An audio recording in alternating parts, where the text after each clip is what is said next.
ஆண்டவர் உங்களோடு இருப்பாராக.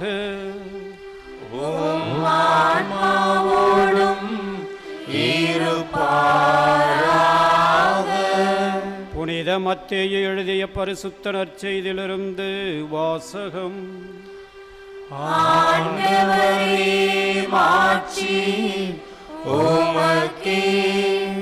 அக்காலத்தில் திருமுழுக்கு யோவான் கொலையுண்டதை கேள்வியுற்ற இயேசு அங்கிருந்து புறப்பட்டு படகில் ஏறி பாலை நிலத்திலுள்ள தனிமையான ஒரு இடத்திற்கு சென்றார்.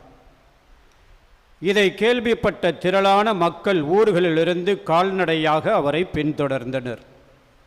இயேசு அங்கு சென்றபொழுது பெரும் திரளான மக்களை கண்டு அவர்கள் மீது பரிவு கொண்டார்.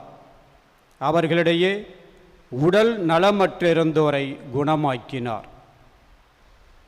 மாலையானதும் சீடர் அவரிடம் வந்து, இந்த இடம் பாலை நிலமாயிற்றே, நேரமும் ஆகிவிட்டது, ஊர்களுக்கு சென்று தங்களுக்கு தேவையான உணவு வாங்கி கொள்ள மக்கள் கூட்டத்தை அனுப்பிவிடும் என்றனர். இயேசு அவர்களிடம், அவர்கள் செல்ல வேண்டியதில்லை, நீங்களே அவர்களுக்கு உணவு கொடுங்கள் என்றார்.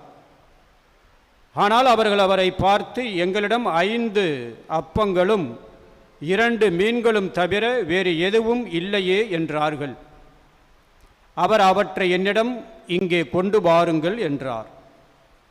மக்களை புல்தரையில் அமருமாறு ஆணையிட்டார்.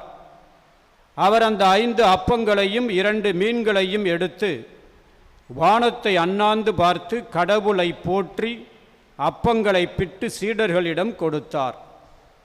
சீடர்களும் மக்களுக்கு கொடுத்தார்கள்.